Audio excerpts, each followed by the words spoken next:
Alright guys, this is the class of disorder of endocrine system, and previous class is about anatomy and physiology of endocrine system, and you have to watch previous class. In this class I discussed all the disorders of endocrine system. First disorder is hyperpituitarism, that is notes मैंने आपको side में भी written notes हैं and यहाँ पे मैं आपको right भी कर दूंगा जो जो हमें अब हम पढ़ेंगे इसमें डिसऑर्डर्स वो वाले। सबसे पहले आता है हमारे पास पिट्यूटरी ग्लैंड डिसऑर्डर्स में हाइपर पिट्यूटरिज्म।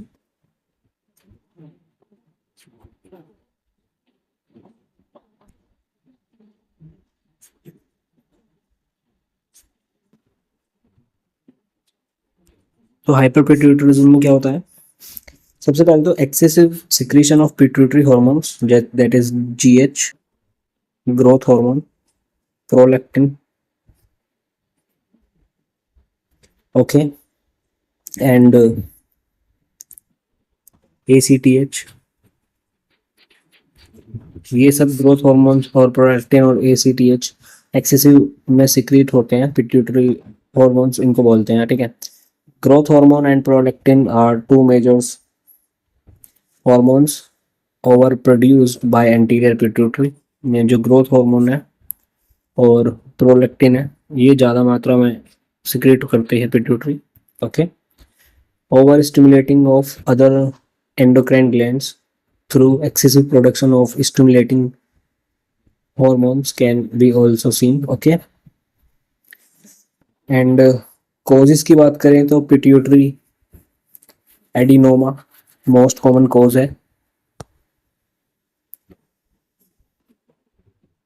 कॉजेस की बात करें तो pituitary adenoma most common cause कहा जाता है। एंड इफेक्ट्स की बात करें तो इफेक्ट्स में जियाजेंटिनम इफेक्ट्स माना जाएगा हमारा,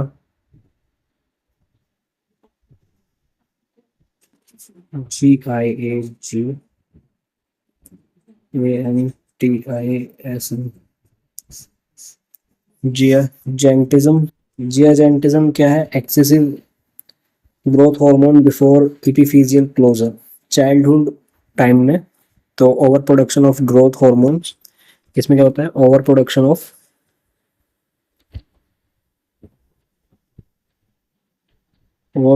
of growth hormone,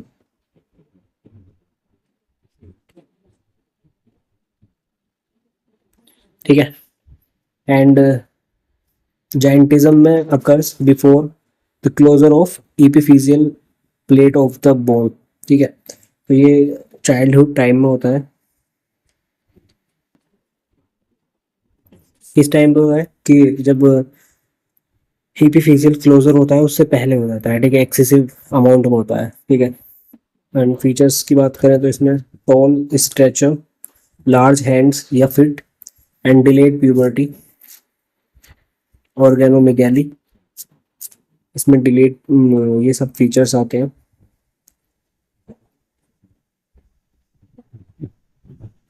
ऑर्गेनोमेगैली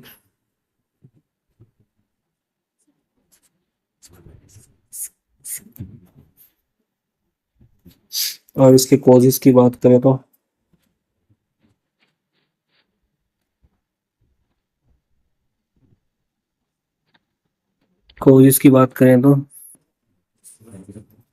JIGM3 most common cause due to pituitary adenoma.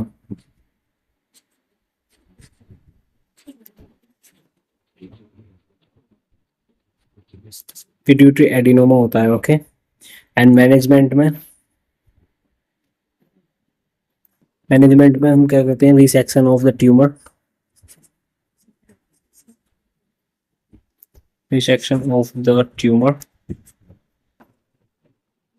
And growth hormone analogue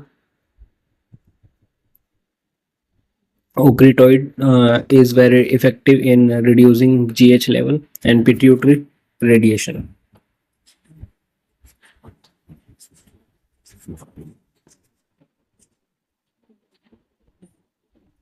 pituitary radiation करते हैं। नेक्स्ट हमारे पास आता है एक्रोमेगाली। एक्रोमेगाली में क्या, excessive growth hormone after epiphyseal closure. Adulthood time में होता है और एक्सेसिव होता है after epiphyseal closure.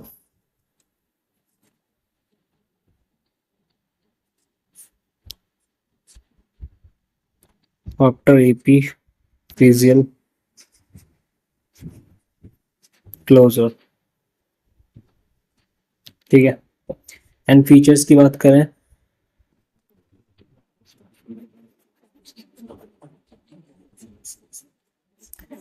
Over production of growth hormone, ठीक है, and cause acromegaly in adult, okay. It occurs after the closure of epiphyseal plate, so transverse growth can be observed, okay।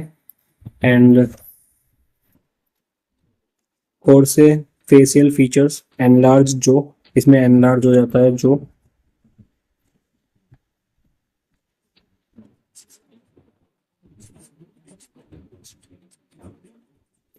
ठीक है। एंड थिक चीन हो जाती है,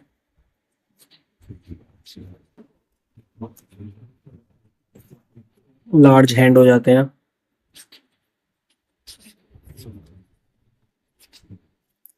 and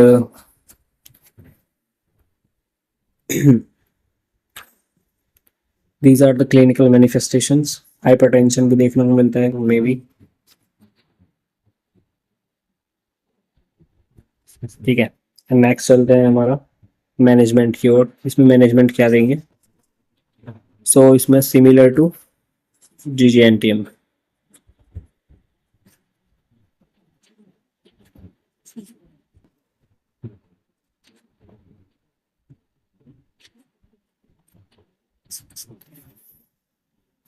next we have hyperprolactinemia. Hyperprolactinemia एक disorder है। इसमें क्या करते हैं,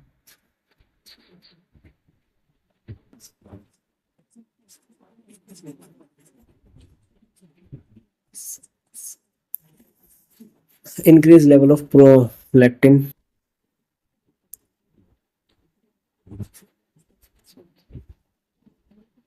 increase level of prolactin,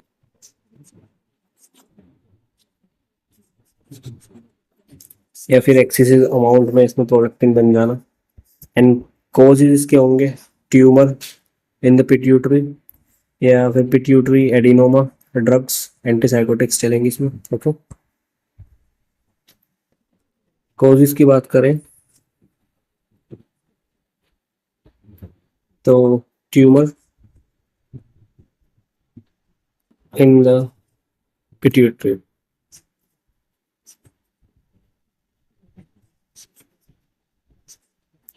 ठीक है। और मैनिफेस्टेशन साइन एंड सिम्टम्स की बात करें तो इनफर्टिलिटी,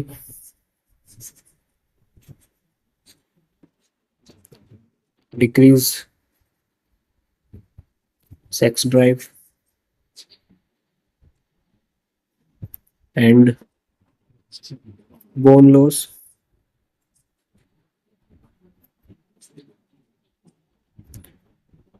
in both sexes, ठीक है। इन मेल्स इरेक्टाइल डिस्फंक्शन हो जाएगा,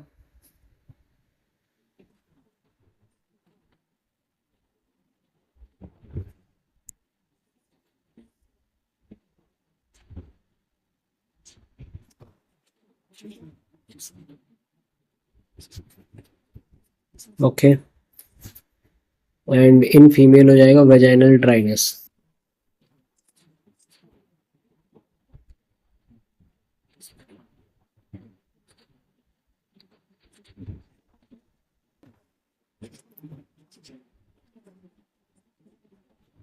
ठीक है। डायग्नोसिस की बात करें तो इसमें सीरम हार्मोनल ऐसे करते हैं,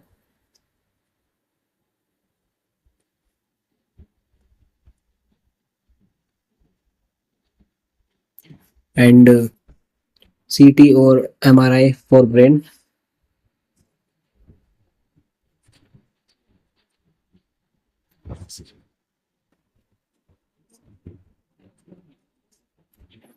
ठीक है, और मैनेजमेंट की बात करें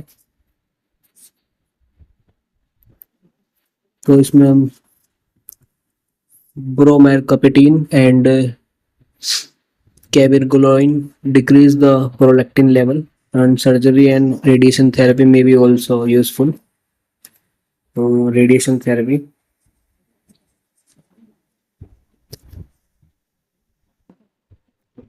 and surgery also given. Next we have hypopituitarism.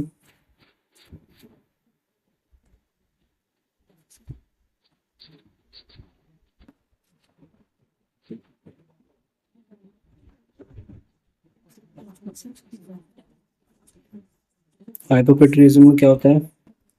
Deficiency of pituitary hormone.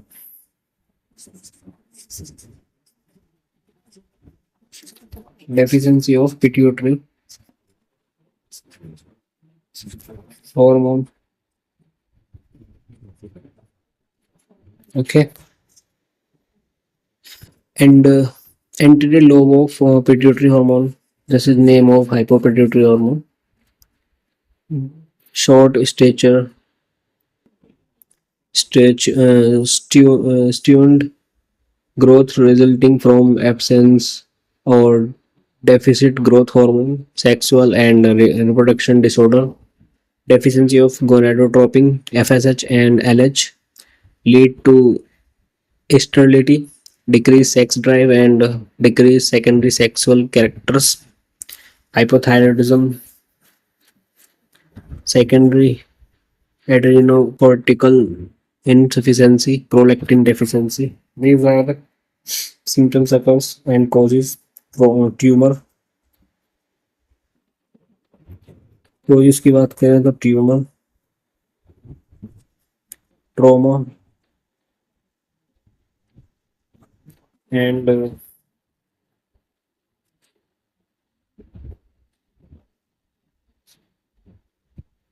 Session syndrome. Okay, and features की बात करें, growth failure,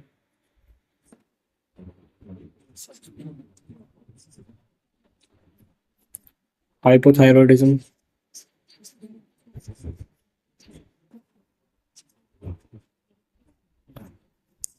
adrenal insufficiency,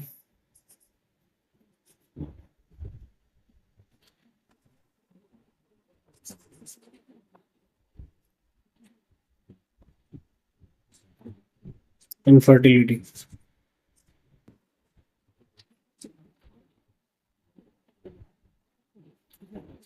And next we have posterior pituitary disorder या neurohypophysial.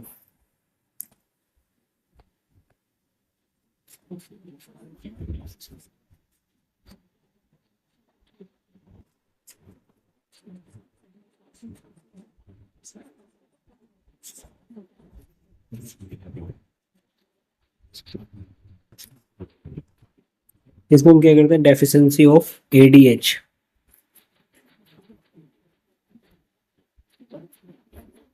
सबसे पहले इसमें आती है डायबिटीज इंसिपिडस. जो फर्स्ट डिसऑर्डर आता है हमारे पास इसमें डायबिटीज.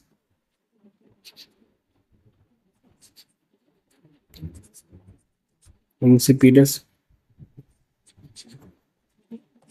उससे पहले समझिए पिट्यूटरी पोस्टीरियर पिट्यूटरी डिसऑर्डर्स में क्या क्या होता है. तो posterior pituitary disorder are rare even if damaged because posterior lobe is only storing the hormones produced by hypothalamus. Okay, तो antidiuretic hormone या vasopressin hormone produced by hypothalamus and stored in pituitary, that is posterior pituitary, and water balance of the body is under the control of this hormone. Okay, deficiency of ADH cause diabetes insipidus. तो यहाँ पे diabetes insipidus के बारे में लिख लेते हैं एक पॉइंट कि deficiency of ADH, deficiency of ADH, जो कि लेफ्ट साइड में भी लिखा आ रहा है, इस टाइम पे लिखा होगा आपको, ठीक है।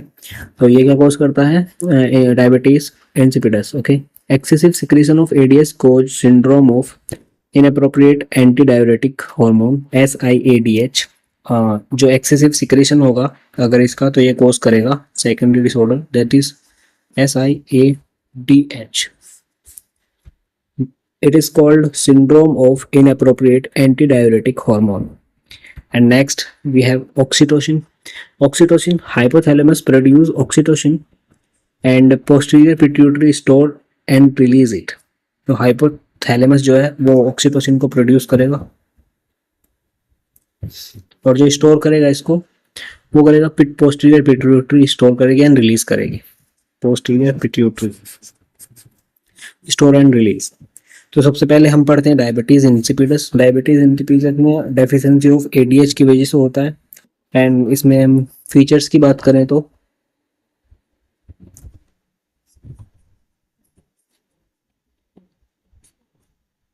फीचर्स इसमें होते हैं पॉलीयूरिया, पॉलीडिप्सिया,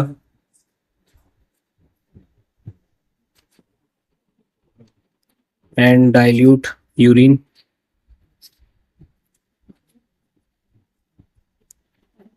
एंड डिहाइड्रेशन।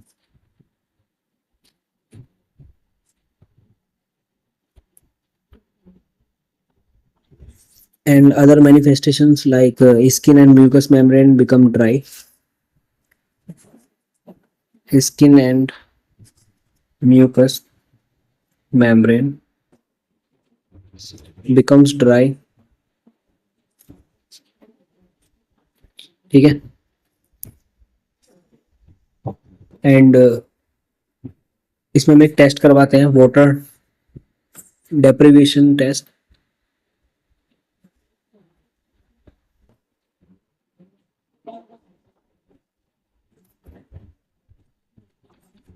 ठीक है, और मैनेजमेंट में ADH रिप्लेसमेंट,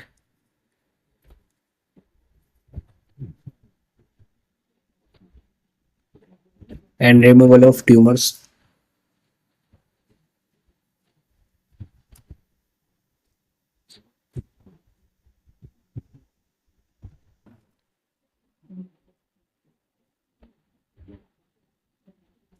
तो इसके टाइप्स हैं सेंट्रल डायबिटीज इंसिपिडस, जो कि डिक्रीज ADH हो जाता है इसमें। And neurogenic, nephrogenic, diabetes insipidus, इसमें क्या होता है, किडनी अनरिस्पॉन्सिव हो जाती है।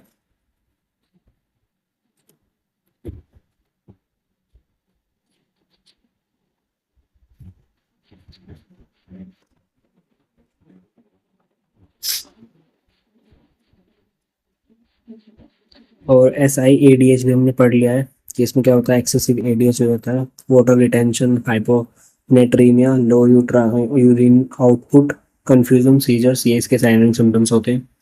एंड डायबिटीज इंसिपिडस में एक चीज मैंने आपको बताई थी कि डेफिशिएंसी ऑफ ADH होता है तो leads to inability of conserve water.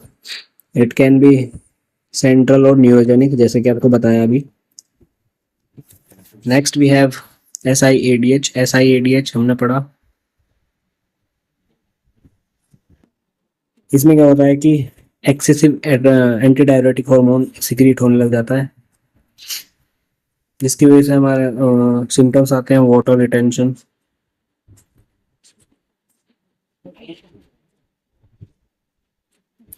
And hypothermia,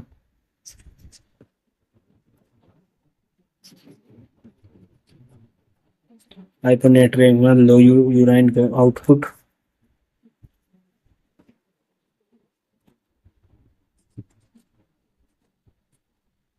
confusion,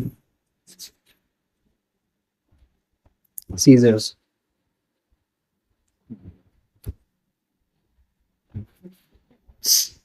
And next we have thyroid gland disorders. Thyroid gland disorders में हमारा सबसे पहला आता है यूथायरॉयडिज्म, जिसमें नॉर्मल थायराइड हार्मोन लेवल होता है।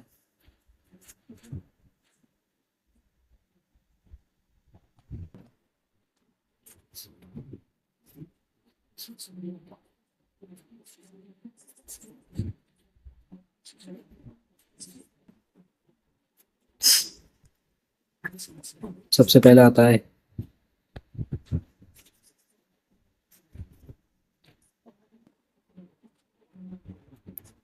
इसमें होता है नॉर्मल थायराइड ग्लैंड, इसको हम बोलते हैं normal thyroid gland.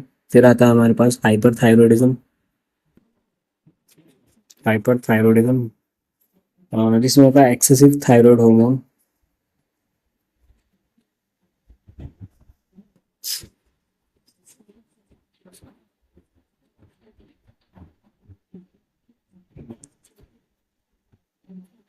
And then आता है फिर हमारे पास, पहले इसको पढ़ लेते हैं, हाइपोथायरॉयडिज्म। इसमें एक्सेसिव थायरॉयडिज्म का कॉजेज इसके आते हैं Graves disease,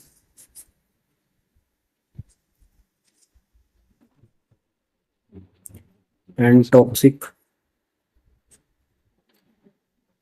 multi nodular goitre.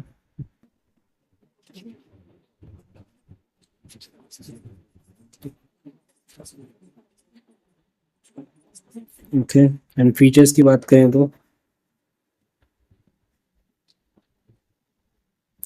Weight loss,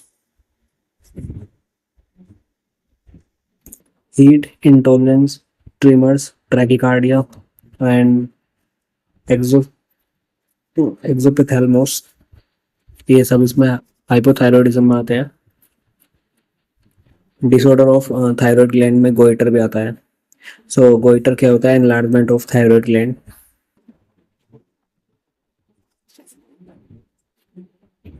goitre is enlargement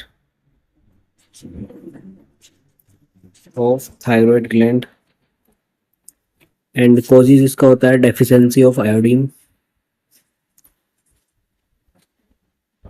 iodine की डेफिशिएंसी हो जाना। ठीक है, it can be seen in both hypothyroidism and hypothyroidism, ये हाइपर और हाइपर में दोनों में मिलता है। ओके, प्राइमरी हाइपोथायरॉयडिज्म होता है, सेकेंडरी होता है और टर्सरी होता है। 3 टाइप्स का होता है हाइपरथायरॉयडिज्म।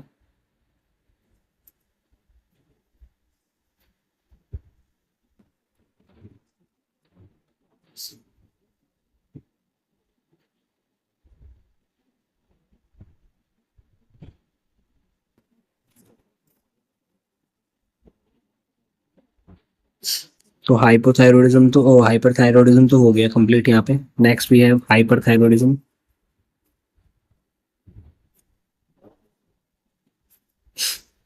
पहले ये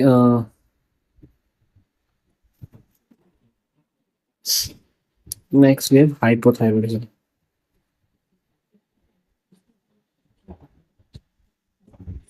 हाइपोथायरॉयडिज्म में क्या होता है कि deficiency of thyroid hormone,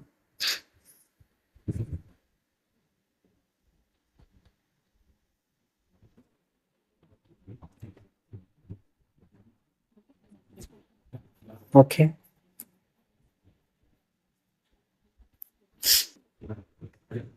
that is decreased production of thyroid hormone, decreased tissue metabolism, decreased heat production and decreased oxygen consumption by the tissue. It is called hypothyroidism. It can be either due to primary thyroid gland dysfunction or secondary to anterior lobe of pituitary dysfunction. It is of 3 types: primary, secondary and tertiary. So primary, secondary and tertiary. Primary क्या होता है? Thyroid gland is unable to produce sufficient amount of thyroid hormone, low thyroid hormone and high TSH thyroid stimulating hormone level in the primary hypothyroidism. Okay, pituitary tries to overcome the under production of thyroid hormone. And autoimmune regarding this is also known as Hashimoto's disease. Hashimoto's disease. Okay, most common cause of iodine deficiency and keratinism deficiency decrease thyroid hormone production due to congenital defects. Okay, and ये सब primary में होगा. And secondary की बात करें तो secondary hypothyroidism में हमें मिलेगा low secretion of TSH from the pituitary and it occurs because of the problem with the pituitary due to peripheral resistance to thyroid hormone, and both TSH and thyroid hormone are low in range. Okay, ये secondary thyroidism में होगा, hypothyroidism में होगा. And tertiary और central hypothyroidism में inadequate secretion of TRH thyrotropin releasing hormone from the hypothalamus, and low level of TSH and thyroid hormone in serum. Okay, clinical manifestation की बात करें तो वेट गेन होगा इसमें, and decrease body metabolism, decrease heat production, decrease body temperature, cold, lethargy, dry skin, weight gain can be seen. ये सब इसके clinical manifestation होंगे जो मैंने आपको बताए. उसके बाद mix oedema, when a person with hypothyroidism faces stressful situation such as infection, trauma or surgery, he may not be able to cope up with this situation. It is characterized by skin changes such as puffiness and swollen skin. ये myxoedema होता है.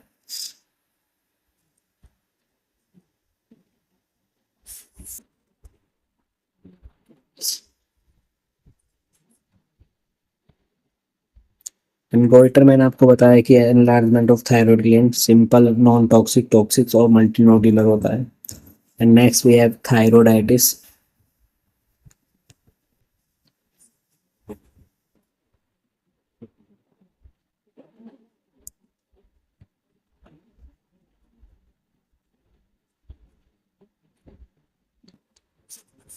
थायरोइडाइटिस क्या होता है कि inflammation of the thyroid gland.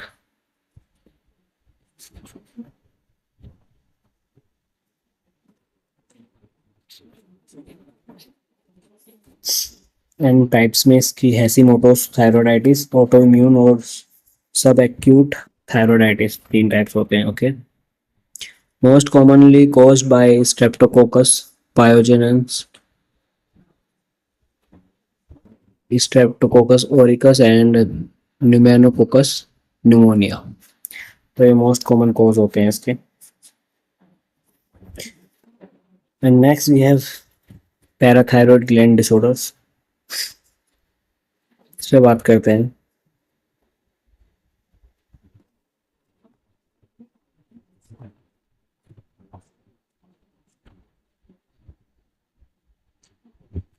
Parathyroid gland disorder, सबसे पहला आता है हमारा parathyroid hormone PTH, regulates calcium and phosphate.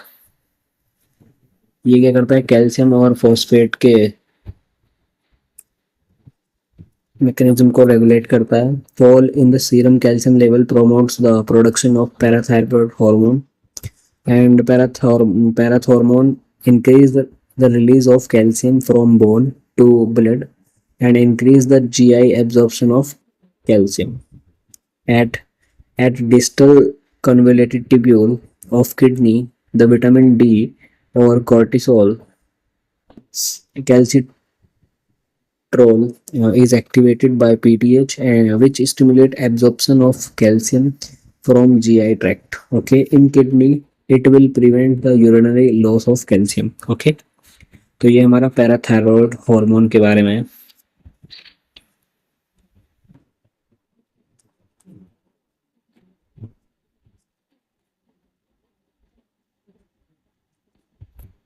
Okay, next we have disorder hyperparathyroidism.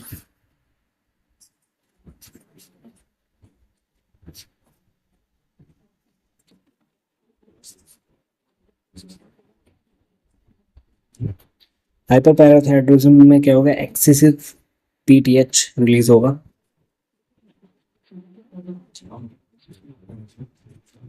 Hyperthyroidism, overactivity of one or more of the parathyroid gland. In hyperparathyroidism, more calcium will be mobilized from bone to blood. That leads to bone damage. Okay, hypercalcemia and kidney damage, ये सब देखने को मिलेगा हमें hypercalcemia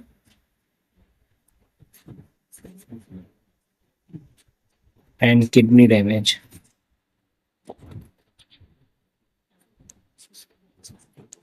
देखने को मिलेगा। And clinical manifestation की बात करें तो इसमें हमें देखने को मिलता है बोन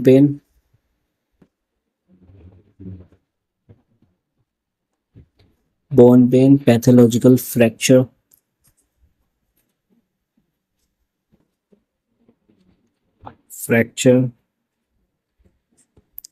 एंड यूरिन में contain sand and stone.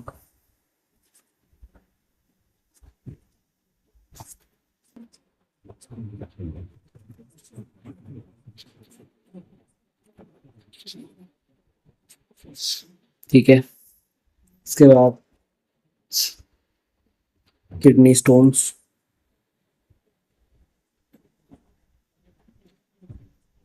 And management में क्या करते हैं हम, drug that inhibit bone reabsorption such as piliecamycin, calcitonin and gallium nitrate etc. फिर आता है हमारे पास हाइपोपैराथायरॉयडिज्म।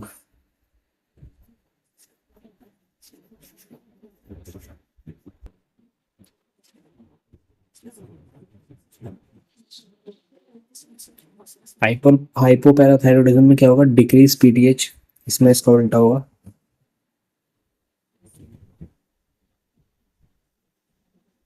या फिर हम बोल सकते हैं डेफिसिट। पीटीएच कॉजेस क्या होता है,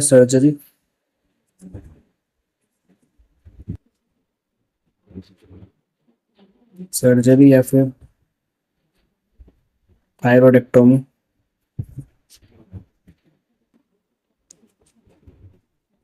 एंड क्लिनिकल मैनिफेस्टेशन की बात करें तो इसमें हमारा हाइपोकैल्सीमिया,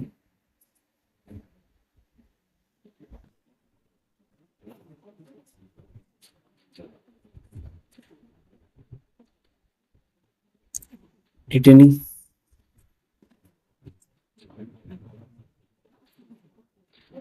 चैटविक साइन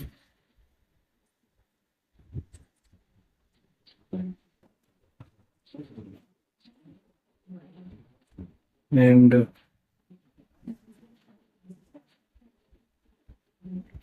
ब्राउजर्स साइन, ये सब देखने को मिलेगा। ओके,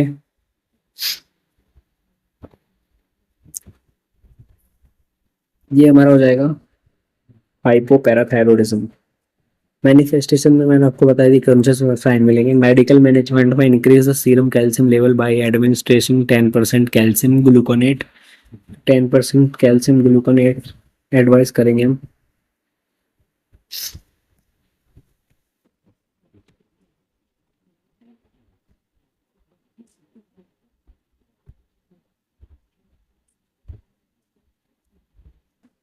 नेक्स्ट आएगा हमारे पास pancreas, endocrine pancreas. Pancreas is a digestive endocrine exocrine gland and a hormone producing endocrine gland. Okay,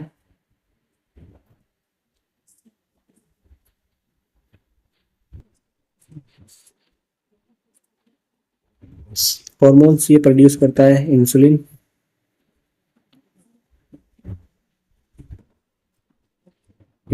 glucagon और somatostatin.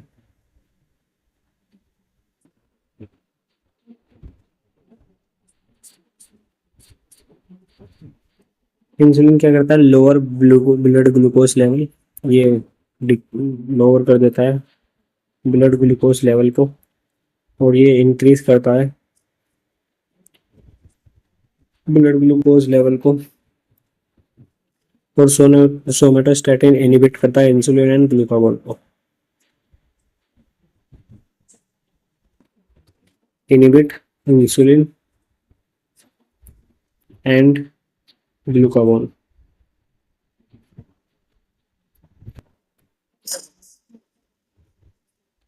And next we have counter regulatory hormone,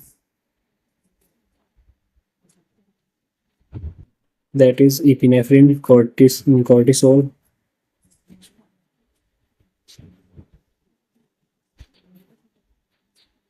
epinephrine,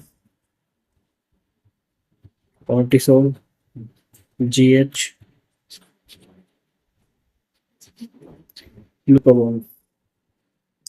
disorders की बात करें तो इसमें सबसे पहले आता है diabetes mellitus.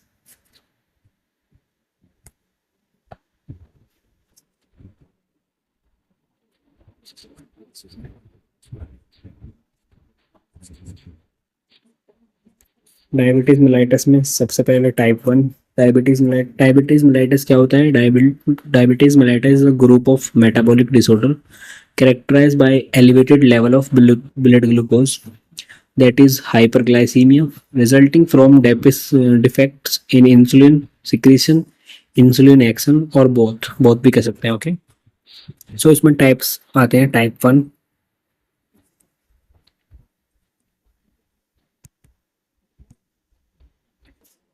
1 diabetes mellitus, type 2 diabetes mellitus, and gestational diabetes mellitus.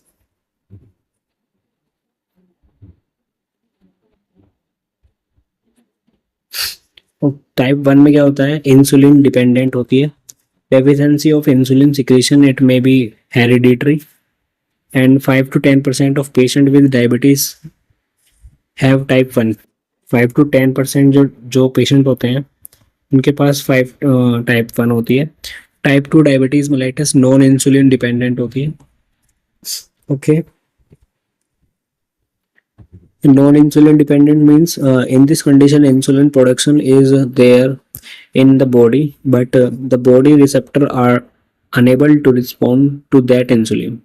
So 90 to 95% of patient with diabetes type 2, ये 90 to 95% होते हैं। एंड जेस्टेशनल डायबिटीज में क्या होता है? Any degree of glucose intolerance with onset during pregnancy. Pregnancy के बाद जो हमारी डायबिटीज मेलाइटस होती है उसे ही हम जेस्टेशनल डायबिटीज मेलाइटस बोलते हैं। It usually disappears after delivery, ये आफ्टर डिलीवरी डिसअपीयर हो जाती है। ओके, और क्लिनिकल मैनिफेस्टेशन की बात करें हम,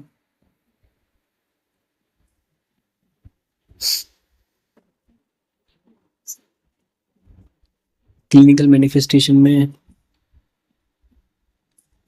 हमें देखने को मिलता है polyuria, polydipsia and polyphagia, sudden vision changes, fatigue and somnolence, wound or skin lesions that are slow or to heal। Okay, diagnosis की बात करें तो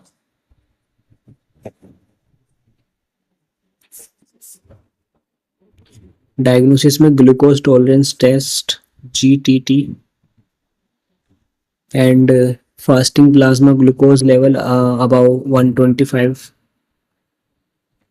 ग्राम per decilitre, sorry mg per deciliter, and random and post prandial 2-hour blood sugar level more than 200 mg per dl, and other tests include glycosylated hemoglobin, which help to assess the blood glucose level in the last 3 months। okay, complications of diabetes mellitus, that is acute और chronic। acute में hypoglycemia हो जाएगा, hyperglycemia हो जाएगा, hyperosmolar non ketotic syndrome हो जाएगा, and diabetes ketoacidosis। Okay, and chronic में हो जाएगा हमारा macrovascular disease, affect coronary artery disease, cerebrovascular accident, diabetic foot due to peripheral neuropathy, and microvascular में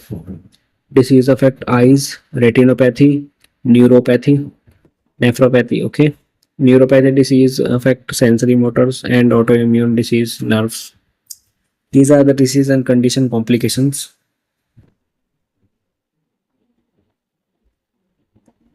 And next we have hyperglycemic hyperosmolar non-ketotic syndrome seen in type 2 diabetes mellitus. Okay, so treatment is type 1 diabetes mellitus insulin, and type 2 diabetes mellitus weight reduction. Excessive exercise is important in enhancing the effectiveness of insulin. Oral hypoglycemic agent if exercise is not effective, and change of lifestyle. इसमें हम life style change कर देंगे. तो hyperglycaemic hyperosmolar non ketotic syndrome में क्या करते हैं? In this condition same amount of insulin is there, so there would not be any fat breakdown, so there is no ketone body release. This condition is characterized by extreme hyperglycemia, dehydration, hyperosmolarity, and mild or undetectable ketonuria. Okay. Next we have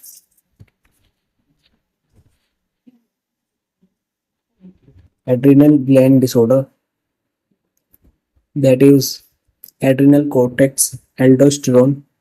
Aldosterone क्या होता है कि it is the mineral corticoid hormone of the adrenal cortex. It promotes the sodium absorption in the kidney and increase the potassium excretion in distal convoluted tubule DCT जिसे हम बोलते हैं. Okay, it help to prevent acidosis by helping the excretion of H plus ions through urine. Cortisol. Next we have cortisol. Cortisol, glucocorticoid, stress response metabolism, and it increase metabolism and increase the blood glucose level. It is also known as stress hormone. Cortisol को हम stress hormone भी बोलते हैं. It has anti-inflammatory action. It has anti-allergic and immunosuppressive action. And next we have sex hormone. तो ये हमने कौन कौन से हार्मोन पढ़े? एल्डोस्टेरोन,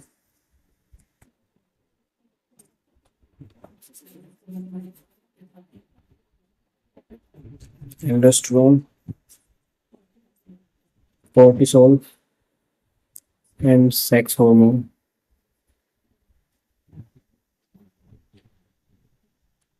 सेक्स हार्मोन में क्या होता है कि major sex hormone secreted from adrenal cortex is androgen.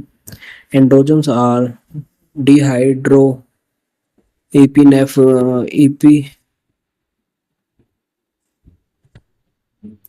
एंडोस्टेरोन, DHEA, and testosterone.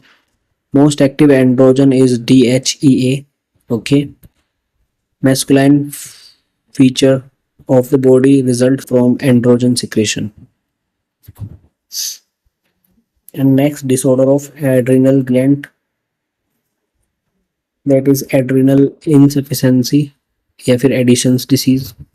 हाइपोफंक्शनिंग, इस पर लिख लेते हैं भाई, adrenal insufficiency.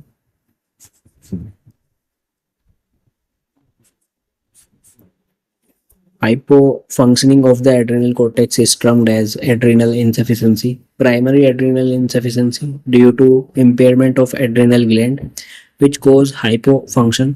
Causes में आता है हमारा autoimmune is the most common cause, X-linked or autosomal recessive, and drugs ketoconazole and mitoten, rifampicin, etc. Secondary adrenal insufficiency due to problem with hypothalamo-pituitary axis, manifestation fatigue, irritability, weight loss, nausea, vomiting, and postural hypotension. Okay, diagnosis: low level of plasma cortisol and increased level of adrenocorticotropic hormone ACTH. And management में हम क्या करते हैं इसके management में हम करते हैं replacement of glucocorticoid and mineralocorticoid. Hypoglycemia needs to be corrected. Okay, next we have addition crisis. Addition crisis is the person who is with adrenal insufficiency with no adequate hormone replacement when faces a stressor in life such as infection, surgery, pregnancy, etc. may show sudden pain in the back, abdomen, legs, volume depletion, hypotension, and loss of consciousness and shock. So this is called additional crisis. Next we have adrenocortical hyperfunction, Cushing syndrome जिसे हम बोलते हैं. Excessive cortisol इसमें होता है हमारा features, इसमें moon face हो जाता है, बफेलो हम्प हो जाता है, सेंट्रल ओबेसिटी, हिस्टेरी, hypertension, hyperglycaemia. Okay, characterized by excessive secretion of glucocorticoid.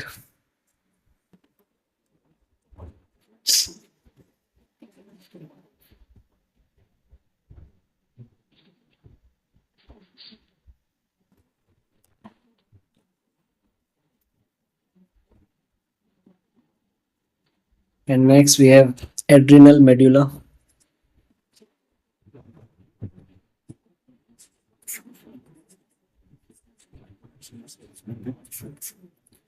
It is composed of chromaffin cells which secrete epinephrine and norepinephrine. It also secretes a small amount of dopamine, which is a precursor of norepinephrine.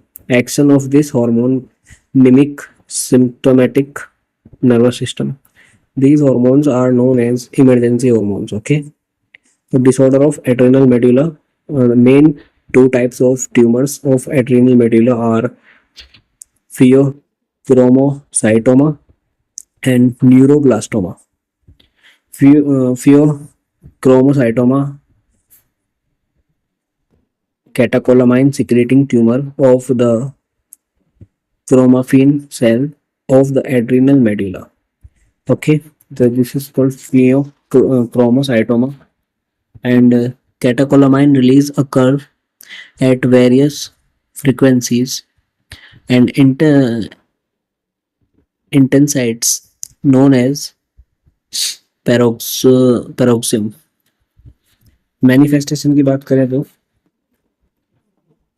मतलब pheochromocytoma आप basically समझ सकते हैं tumour of adrenal medulla है. ठीक है, इसमें features की बात करें तो एपिसोडिक हाइपरटेंशन होता है, हेडेक होता है, स्वेटिंग होता है एंड पाल्पिटेशन होता है.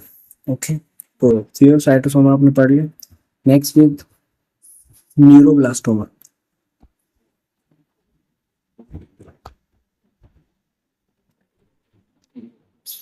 chromocytoma.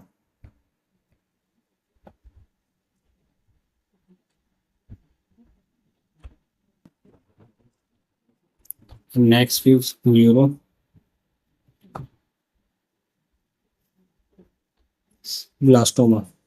ये हमारा ट्यूमर है, ये हमारा मैलिग्नेंट ट्यूमर है.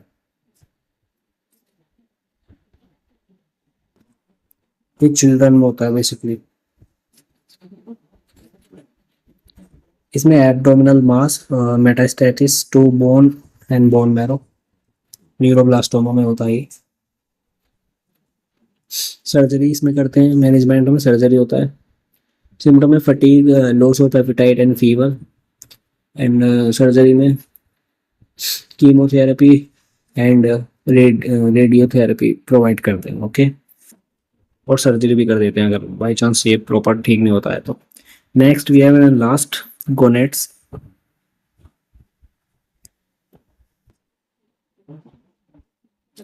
गोनेट्स में हमारा आएगा हॉर्मोन्स, टेस्टोस्टेरोन एंड एस्ट्रोजन।